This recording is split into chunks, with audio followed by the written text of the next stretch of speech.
चिरां जिल्ला दुलाराय बर' फरायसा आफादनि 15थि बोसोरसालिया जथुम्मानि गेवलां मेलखौ दैदेननाय चिरां जिल्ला एबसुनि आफादगिरि बे मेलाव मेल बेखेवगिरि महरै बाहागो लाफैनाय दुलाराय बर' फरायसा आफादनि बुंथिगिरि जयन्त बसुमतारी बे मेलावनो बाहागो लाफैनो हानाय बुंथिगिरि आलासि एनडिपि प्रग्रेसिभनि आफादगिरि बिथां गबिन्द बसुमतारी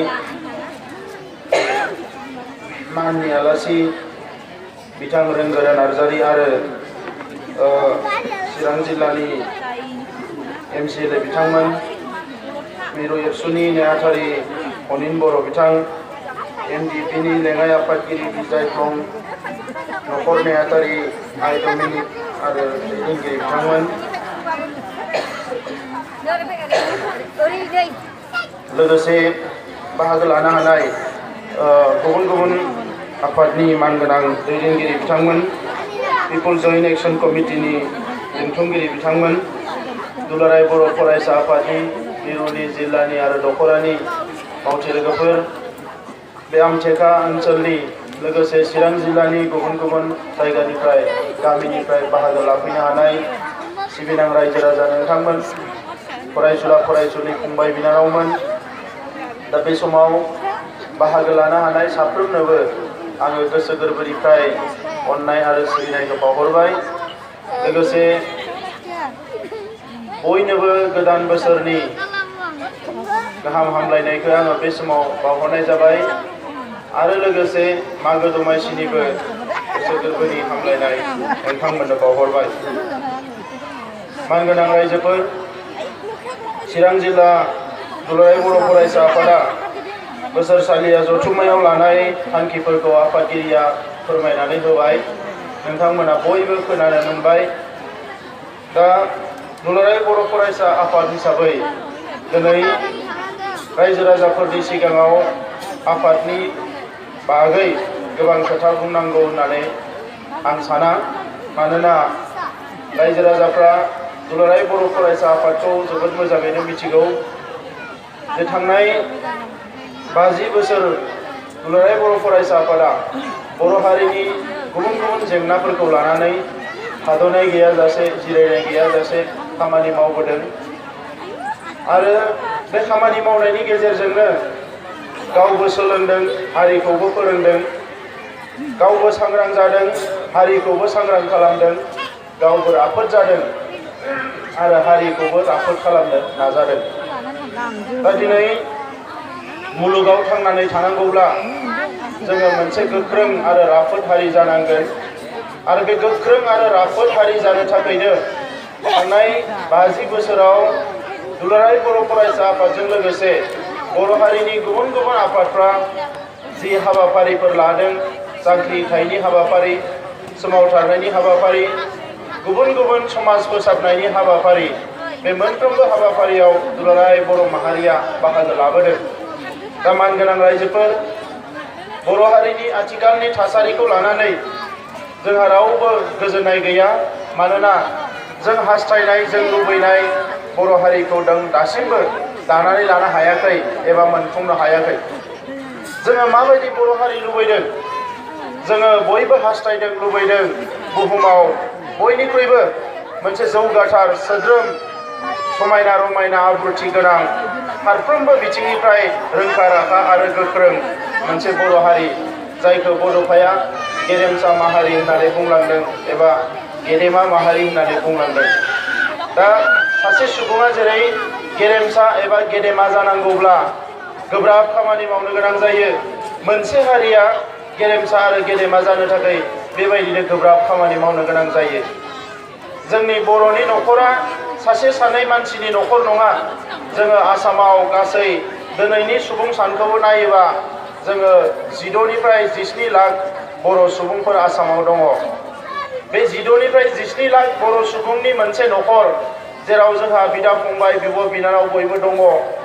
गुबुन गुबुन सुबुंनि थासारिया गुबुन गुबुन जोंनि गेजेरावनो सोरबा बोथिनै ओंखाम मोनजायैबो दङ सोरबा लेखा फरायनो मोनैबो दङ सोरबा मोजाङै गंसे न' लुना लानो हायै मानसिबो दङ जोंनि गेजेरावनो सोरबा गावनि देहाया बेराम जायोब्ला नायनानै लानो हायै मानसिबो दङ। जोंनि गेजेराव गोबां जेंना जेंसि गोनां मानसिबो दङ। बे हारियावनो सोरबा जौ फाग्लाबो दङ, सोरबा रागा खराबो दङ। बे हारियावनो सोरबा जाखुमाग्राबो ओंखारबाय। बे हारियावनो बायदिसिना थाखोनि सुबुंफोर दिनै जोनोम जाबाय। बे जोंनियावल' नङा, गुबुन हारिफ्रावबो दङ। नाथाय बर' हारिनि खोथाखौ जों बेनिखायनो रायलायदों जे दिनैनिफ्राय 50-60 बोसोर सिगाङावनो बर' हारिनि बै समनि दैदेनगिरिफ्रा समायखिरा लादों जे बुहुमाव बर' हारिखौ गासैबो रोखोमनि समाज बेरेखा हाबानिफ्राय जौ जुवा खोमसि फोथायनाय, गावनि गेजेराव न'खरनि जि दावहा, बिसि फिसायनि दावहानिफ्राय लानानै डमेस्टिक भायलेन्स गासैबो रोखोमनि जेंनाफोरखौ बोस्रांजोबनानै जोङो मोनसे सोद्रोम बर' हारि दागोन होननानै जोंनि आफादफ्रा, जोंनि रायजो राजाफ्रा दिनैनिफ्राय 50 बोसोरनि सिगाङावनो समायखिरा लादों। आरो बै समायखिरा लानायनिफ्राय दिनै खामानिखौ मावबोदों। दा बे मावबोनाय आफादफोरनि गेजेराव सोरबा सोरबा आफादा समाजखौ लानानै खामानि मावदों, सोरबा सोरबा आफादा बेखौ स्ल'गान हिसाबै लानानै खामानि मावदों। आरो सोरनिबा सोरनिबा आफादनि हाबाफ्रा खुगायाव बुंनाय आरो मावनाय बिनि गेजेराव गोबां डिफारेन्स एबा गोरोबलायैबो जोङो नुनो मोनदों। दा नंखायनो दिनै जेरैबायदि जौगानांगौ हारिया जौगायाखै, जेरैबायदि गोख्रों जानांगौ हारिया जायाखै, जेरैबायदि जोंनि हारिखौ जोङो सोलायजानो लुबैदों बेबायदि हारिया सोलायाखै। मानोना सोलायजानो लुबैग्राबो दङ, सोलायजानो लुबैयैबो दङ। गाज्रि थासारिखौनो लानानै राजखान्थि खालामनो ओंखारग्रा मानसिफोरबो दङ जोंनि हारियाव, आरो मोजां थासारिनि थाखाय खोथा बुंग्रा मानसिफोरबो दङ। दा मानगोनां रायजोफोर, बेबायदि गोनो गोथो थासारिनि गेजेराव जोंनि थांखिया रोखा जानांगोन, जोंनि नोजोरा गोख्रों जानांगोन, रोखा जानांगोन जे जोङो मोनसे गेरेमसा बर' माहारि जोङो दानो लुबैयो। जि हारियानिखि बयजोंबो अनजायो, जि हारियानिखि बयजोंबो सिबिजायो, जि हारियानिखि बयजोंबो मानिजायो, गावनि गेजेरावबो अनलायनाया थायो, मानिलायनाया थायो, आरो जोंजों रायजो जाग्रा गुबुन हारिफोरजोंबो मोजां सोमोन्दो थायो, अनलायनाय थायो, मानिलायनाया थायो। बेबायदि मोनसे हारि जोङो दानो लुबैदों। दा नैबे समाव बेनिखायनो दुलाराय बुहुमाव थांनानै थानाय साफ्रोमबो बर' फिसाफोरनि फाफ्लियाव बे बिबाना फैबाय जे जोङो गाव मोजां जाग्रोनांगोन। गाव थिग जायोबा मुलुगाव माहारियाव सासे मोजां मानसि मोनगोन। महात्मा गान्धीयाबो बेखौनो बुंलांदों, नोङो जि सोलायनायखौ नायनो लुबैदों बे सोलायनायखौ नों गावनो जाग्रो। जों बयबो साननानै ला, दिनै आङो प्रमद बर' हारिया प्रमद बर' जाजोबोबा बोरै जागोन? नोंथाङा सोरबा बिमल मुसाहारि, गावखौनो साननानै ला, बे गासिबो बर' हारिया बिमल मुसाहारि जायोबा बोरै जागोन? प्रमद बर'आ जौ फाग्लाबा गासिबो बर' हारियानो जौ फाग्ला जागोन। बिमल मुसाहारिया रागा खराबा गासिबो बर' हारियानो रागा खरा जागोन। जोंनो माबायदि हारि नांगोन? मुलुगनि मानसिफ्रा बयबो मालायखौ सोलायजानो लुबैयो। जोंनि न'खर गंसेयाव बिदा फंबायनि गेजेराव सोरबा सासेया साफ्रोमबो सोलायजानो लुबैयो, गावल' सोलाया। बिमाया फिसाफोरखौ सोलायजानो लुबैयो, बिमाखौबो फिसाफ्रा सोलायजानो लुबैयो, सासेया सासेखौ सोलायजानो लुबैयो। नाथाय सोलायनाया गावनिफ्राय जागायजेना। गंसे न'खरा बै खाथिनि न'खरखौ सोलायजानो लुबैयो, गामि मोनसेया बै गामिखौ सोलायजानो लुबैयो, समाज मोनसेया बै मालायनि समाजखौ सोलायजानो लुबैयो, मोनसे हादोरा मालायनि हादोरखौ सोलायजानो लुबैयो, नाथाय गाव सोलायग्रोआ। दा बेनिखायनो रायजोफोर, जोङो दाया बहा? बेखौ दिनै संदाननायनि सम जाबाय। मालायखौ दसिनाया जोबोद गोरलै, नाथाय बे खामानिखौनो गाव मावनांगौबा बियो जोबोद गोब्राब जायो। दा बेनिखायनो दिनैनि समाव मोजां आरो गाज्रि, नांगौ आरो नाङै, बबेखौ नांगौ बबेखौ नाङा, मोजां आरो गाज्रिया मा, बबे जोङो दिनै जोंनि थाखाय हारिनि थाखाय गोनां, बेफोरखौ बिजिरनानै लानांगौनि सम जाबाय। सोरबा सासे मानसिया बुंनाय मानि फंफ्रोमबो खोथायानो थार बिदि नङा। थार खोथाफोरखौ जोङो सायख' सायख' लानो रोंनांगोन। आरो दिनै बर' हारिया बेबायदि माखासे बाथ्राफोरखौ सोलोंनायखायनो गाज्रि गाज्रि थासारियावबो जों थांनानै थानो हादों। एखमबा सोरबा जोंखौ थुनज्लायदों आदिबासिफोरजों बुलायनो, एखमबा सोरबा जोंखौ थुनज्लायदों बांगालफोरजों बुलायनो, बायदिसिना थासारि जोंनि खर'साजों बारलांबाय। आरो बे गासैनिबो दाय दसआ खिन्थु जोंनि सायाव जाबसिनजोब्बाय। जोंनि हा दखलसेखौ हाखौ जोंनि थिग खालामनांगौ, बेंनांगौ, जोथोन लानांगौ, आलादा रायजोखौ जों मोननांगौ। बे गासैबो जोंनि बर' हारिनि मोनसे थांखिखा। दिनै बेखौनो मावनो थांनायाव मालाय हारिफ्रा जोंखौ मेगन सानानै बायदिसिना जि खैसारि बायदिसिना जि षड़यन्त्र खालामदों बेवहाय जोंबो सम सम गाब्र'नो गोनां जादों।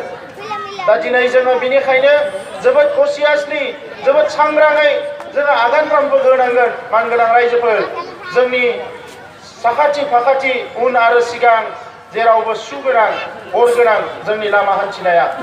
जोङो लेफ्टजों गायोबा अरावबो गाफ्लांनो हानाय, राइटजों गायोबा सुआवबो गाफ्लांनो हानाय। आगदाजों अर दङबा आगसिजों सु दङ। जों नायै नायै सम दानै दानै थांनांगोन आरो बेनो जोंनि हारिनि थाखाय दिनै बयनिख्रुइबो साननांगौ बाथ्रा जानानै फैबाय। दा मानगोनां रायजोफोर, हारियाव गोबां आफाद दङ। दा आफादा जेरैबायदि दङ, दैदेनगिरिया जेरैबायदि दङ, एरैबायदि हारियाव जौगानायखौ जोङो लाबोनो हायाखै आरो बेनो दैदेनगिरिफोरनि फेलार। बेनो दैदेनगिरिफोरनि फेलार। आरो दिनै जों बयबो साक्सेस जानायमोनब्ला बे 50 बोसोराव जों लुबैनाय जों हास्थायनाय बे गेरेमसा बर' हारिखौ जोङो मोननो हासिगौमोन। दा दिनै बिनिखायनो रायजोफोर, फैबाय थानाय 50 बोसोरनि थाखाय जोङो सिन्था खालामफिननांगोन जे बोरैहाय बर' हारिखौ जोङो बुहुमाव दिनैनि बिगियान साइन्स टेक्न'लजि गोनोखोनि मुगायाव जोङो हारिखौ बोरै जौगालांहोनो हागोन। दिनै सोलोंथाइनि बादायलायनाय, गियाननि बादायलायनाय, बे समाजाव टेक्न'लजिनि बादायलायनाय बे समाजाव जों बोरैहाय गावखौनो गोख्रों खालामना लाखिनो हागोन, बे खोथाफोरखौ दिनै साननांगोननि सम जाबाय। फारसेथिं ओंखामनि थाखाय दावहा, फारसेथिं लेखा सोलोंनायनि थाखाय दावहा, फारसेथिं थांना थानायनि दावहा, गुबुन फारसेथिं जोंहा रां खामायनायनि दावहा। बिनि गेजेराव जोङो थिग खालामनांगोन जोङो बबे खामानिखौ मावगोन, बबे खामानिखौ मावोब्ला जों जौगानो हागोन। दा मानगोनां रायजोफोर, गिबियावनो समाजखौ गोख्रों खालामनांगोन। दिनैबो जोङो जुजिनो गोनां जायो। जोंनिनो गेदेर गोलावफ्रा जुवा होनानै मोजां मोनो, माइबा थिर खेला होनानै मोजां मोनो, बायदिसिना गाज्रि गाज्रि खामानिखौ मावनानै मोजां मोनो। नाथाय बेजों समाजा धंस जागोन। बिनिफ्राय जों गोजानाव थानांगोन। उन्दै उन्दैफ्रानो जौ लोंनाय, ड्राग जानाय चिरां जिल्लायावबो बांदों जायगा जायगा। दा बैखौ जोंनि गार्जेनफ्रा नोजोर होनांगोन। सोरबा सासेनि गथ'आ जादों, दिनै बै सासेनि गथ'आ जागोन, गाबोन बेनो समाजाव बिराद गिदिर मोनसे बेराम जाफैगोन। अब्ला जोङो समाजखौ रैखाथि होनो हानाय नङा। इयुन जोलैयानो जोंनि हारिनि इयुन। बे गोदान जोलैखौ जोङो गोग्गो खालामनांगोन। अब्ला ड्राग्स जानायनिफ्राय, बायदिसिना फेग्रा मुवा जानायनिफ्राय गोजानाव दोननांगोन। आरो गोजानाव दोननोबा बिमा बिफाया सांग्रां जानांगोन, समाजा सांग्रां जानांगोन, फोरोंगिरिफ्रा सांग्रां जानांगोन, गोरों गोरा थाखोनि सुबुंफ्रा सांग्रां जानांगोन। जोङो समाजखौ मोजाङै फोसाबनांगोन। जोंनि समाजनि मोनफ्रोमबो थाखोनि मानसिफ्रा मोजां जानांगोन। जोङो बिबायारि जोंनि हारियाव गैया। दिनै खोनानो मोनो लिडारफोरनि न' खाथि खाथि थांनानै बिराद गोलाव गोलाव लाइन जाहैनो क'क्राझाराव। सोरबा डिपुटि चिफनि न'आव, सोरनिबा न'आव जोङो खोनानो मोन्दों MLA मन्थ्रिफोरनि न'आव। जोङो बिबायारि हारि नङा रायजोफोर। नंगौ, जोंनियाव गोरिब गुन्द्रा दङ, नाथाय बिनानै जाग्रा बर' हारियाव गैया। बर' हारिया मावनानै जाग्रासो, खस्थ' खालामनानै जाग्रासो। जोङो बिबायारि जानो नाङा। जों खामानि मावनानै जा, खस्थ' खालामनानै जा। जोङो जोंनि बिथांखिफोरखौ मोजां लानांगोन। जोंनि देहायाबो थिग थानांगोन। हेल्थ देहाया थिग थाबासो गासैबो खामानिखौ मावनो हागोन। ओंखायनो जानाय लोंनाय उन्दुनाय गासैबो सिखोन साखोन जानांगोन। दिनै जोङो नुदों गोबां मानसिफ्रानो केन्सार बेराम जाजोब्बाय, गोबाङानो सुगार जादों, हाइ प्रेसार जादों, मोजां सेंग्राफ्रा उन्दुनायावनो थैदों। बायदिसिना जेंनाफोर जोंनियाव नुजादों। दा नंखायनो जानाय लोंनायनि फारसे सांग्रां जानांगोन। देहाखौ मोजाङै रेस्ट होनांगोन। ओंखाम आरो बेदरल' नङा, फिथाइ सामथाइ गाइखेरबो लोंनांगोन। उन्दैफोरखौबो जोङो मोजाङै साखोन सिखोनै लाखिनांगोन, देहाखौ जाहाथे जोथोन लायो। सोलोंथाइया दिनै बयनिख्रुइबो गोनांसिनानो जाबाय, बयबो जेंनानि मोनसेल' मुलियानो जाबाय सोलोंथाइ। ओंखायनो सोलोंथाइखौ कमप्रमाइज खालामनो हाया रायजोफोर। दिनै दुलाराय बर' फरायसा आफादा गुन गोनां सोलोंथाइनि मावथांखि लानानै खामानि मावदों। जोङो नांगौ बायदि साक्सेस जानो हायाखै। बेनिखायनो जों एगेन एन्ड एगेन फिन जोङो सानफिननानै सोलोंथाइनि खामानि मावनायाव जोङो आगान होदों। जोंनि स्कुलफोरनि थासारिया मोजां नङा, लेखाखौ समाव मोना, नांगौ बायदि फोरोंगिरि गैया। आरो फोरोंगिरि गेजेरावनो खायफाया फोरोंनायावबो गोसो होनो नागिरा। जोङो समाजा गासैबो थिग जानानै बे थासारिखौ जोङो थिग खालामनांगोन। जोंनि फोरोंगिरिफ्राबो बिबानखौ लानांगोन। आं बिथांमोनखौ खावलायदों, बर' बिजोंनि जेंनाया लासैनो जोबगोन, नाथाय लेखा फरायनायनि जि गोसो बेखौ मालाया सोनानै होनो हानाय नङा। जों गावनो गाव बेखौ जोङो गावनि गोसोआव बेखौ फोजाखांनांगोन। दा ओंखायनो रायजोफोर, थाखो 1निफ्राय इउनिभारसिटिसिम जोंनि फरायसाफ्रा गोग्गो गुन गोनां सोलोंथाइ लानांगोन। दिनै मुलुगाव बादायलायनाया गोख्रोंनिफ्राय गोख्रों जादों। मालाय हारिनि फरायसाफ्रा 80 जौखोन्दो 90 जौखोन्दो मोननाय अनजिमाया बिराद बांदों नाथाय जोंनियाव नांगौ बायदि जों बांहोनो हायाखै ओंखायनो आङो नोंथांमोनखौ खावलायदों जायफोरनि न'खराव गथ'फोर दङ उन्दैफोर दङ फरायसाफोर दङ बिथांमोननि न'खरा जाहाथे एसे बै फरायसाफोरखौ जर'खायै गथ'फोरखौ जर'खायै जोथोन लायो जानाय लोंनाय मोनजानाय मोनलोङै बे थासारिया बयनियावबो थायो नाथाय लेखा फरायनायाव जाहाथे रावबो कमप्रमाइज खालामा बेखौ आं नोंथांमोनखौ खावलायबाय दा बेजों लोगोसे मानगोनां रायजोफोर रां खामायनायनि खोथा दिनै जोंनि ओनसोलाव गिदिर गिदिर इन्डास्ट्रि गैया माबा माबि जोंनि ओनसोलाव गैया साख्रि बाख्रियाबो नांगौ बायदि मोना दा बेनिखायनो जोङो दिनैबो जोङो नेनानै थानो नाङा बे जोंनि हा हु बे जोंनि हाथाय बाजारफोरखौनो थिग खालामनानै जोंनि रां खामायनायनि लामाखौ मोजाङै खालामनानै लानांगोन जोङो बेवहायनो थांनानै थानांगोन दा बेनिखायनो लाइमोनफोर सेंग्राफोर जायफोर फरायनो गारबाय बिथांमोना ओरैनो जिरायनानै थानो नाङा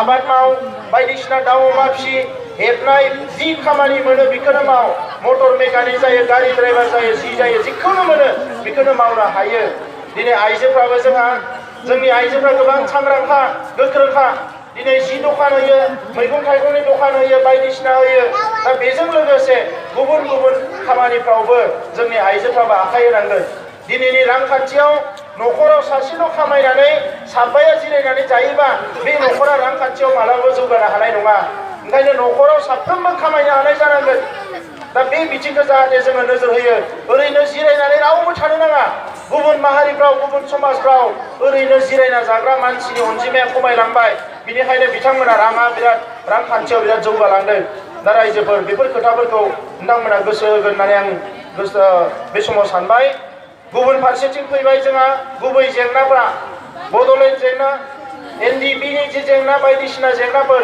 दुलाराय बर' फरायसा आफादा बे गोलाव समनि सोमावसारनायाव बर'नि जेंनाफोरखौ सुस्रांनायनि थाखाय जों अराय सम सानबोदों सम होबोदों आरो नाजाबोदों दा मानगोनां रायजोफोर बै समाव 1987 मायथाइयाव जि सोमावसारनाय जाबाय बे सोमावसारनायनि गेजेरजों जों बिएससि मोनबाय बिएससि मोनजासिम जोंहा 1135 सुबुङा जिउ गारबाय बिनि उनाव फिन सोमावसारनाय जाबाय बिएससिआ जोंनो नांगौ बायदि लाबोनानै होफैनो हायाखै बिदि होनानै जोंनि सोमावसारनाया जाफिनबाय बिनि उनाव फिन हाथियार सोमावसारनाय बिएलटिनि एबसुनि गणतान्त्रिक सोमावसारनाय बेजों फैनानै 2003 मायथाइयाव बिटिसि एकर्ड जाबाय बे बिटिसि एकर्डआव बिएलटिफ्रा साइन होदों नाथाय दुलाराय बर' फरायसा आफाद बर' साहित्य सभा जेसेबां आफाद दङ बयबो बेवहाय मदद होदों आरो बेबायदिनो बिटिसि एकर्डआ जादों उनाव जों नुबाय बिटिसि एकर्डआवबो गोबां जेंना थालांबाय जोंनो नांगौ बायदि थाखा फैसाफ्रा फैया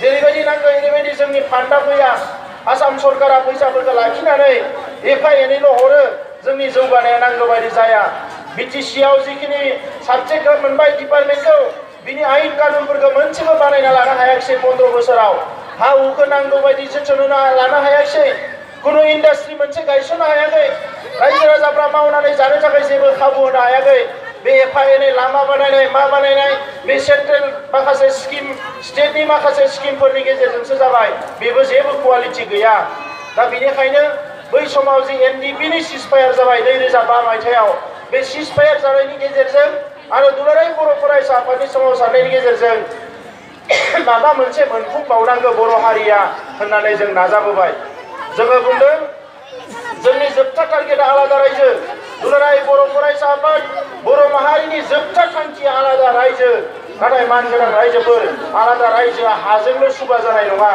बे बड'लेण्ड होननाय सोदोबा हाजोंल' सुबा जानाय नङा बेसेबां हा मोनदों बड'लेण्ड होननाय सोदोबा बर'फ्रा जुगे जुगे थांना थानांगौनि थाखाय बियो मोनसे कनसेप्ट बियो मोनसे आयदा बेखौ लानानै बर'फ्रा थांनानै थायो जि समाव बड'लेण्ड सोदोबा फैदों बर' हारियाव बै समनिफ्रायनो बर'फ्रा गोख्रों जादों बै समनिफ्रायनो बर'फ्रा खौसे जादों बै समनिफ्रायनो बर'फ्रा सोबख'नाय नासयनाय थगायनायनिफ्राय उदां जानांगौ होननाय बाथ्राखौ साननो हादों बै समनिफ्रायनो बर'फ्रा जुजिनानै थांनानै थानायनि खोथाखौ साननो हादों ओंखायनो जों दिनै साबायखर बावनांगोन बड'फा उपेन्द्रनाथ ब्रह्मखौ बिथाङा जे बै समाव बिटिसिनिफ्राय उदियासन बिनायनिफ्राय लाबोनानै बड'लेण्ड होननाय सोदोबखौ सोनानै होफैनो हादों आरो दिनैबो बुहुमाव थानाय बर'फ्रानो बे बड'लेण्ड सोदोबखौ लानानैनो खौसेयै बुहुमाव बेसेबां गिदिर मोनसे बर' हारि दानांगौ होननानै दिनै बे हाबाफारिखौ लानानै सोलिगासिनो दङ।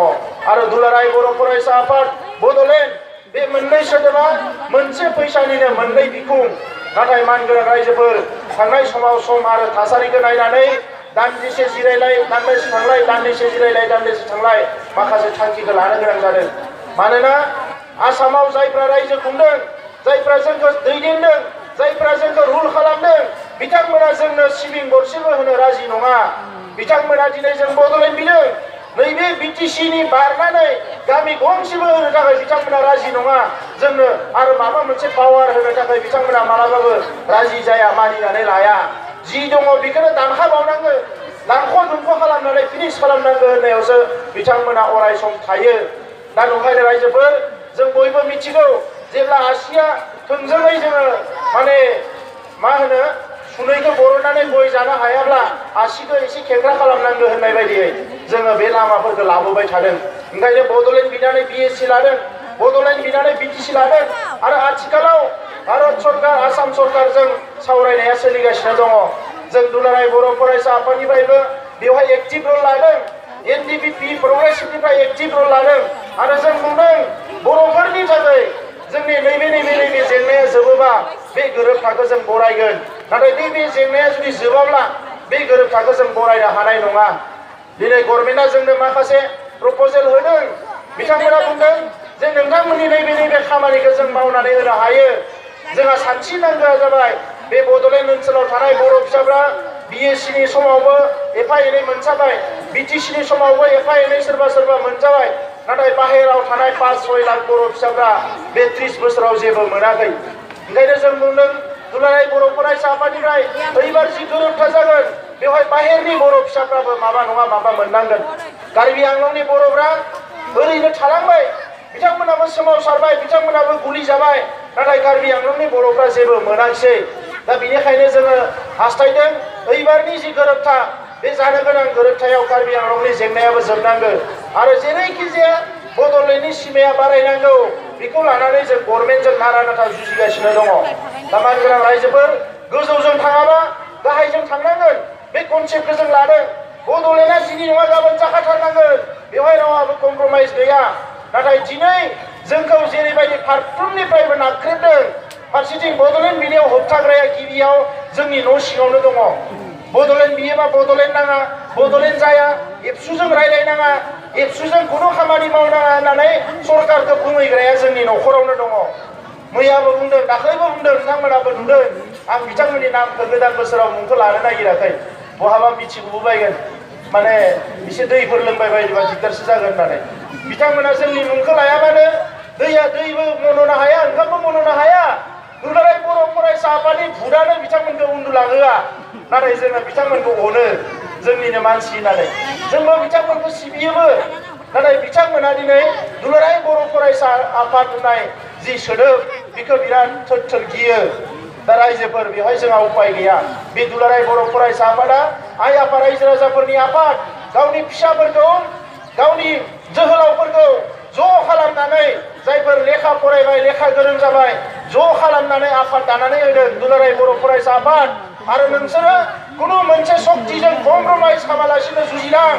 बर' हारियाव जेला जेंना फैयो गसं, जायखिजाया थासारिजोंनो जुजिलां।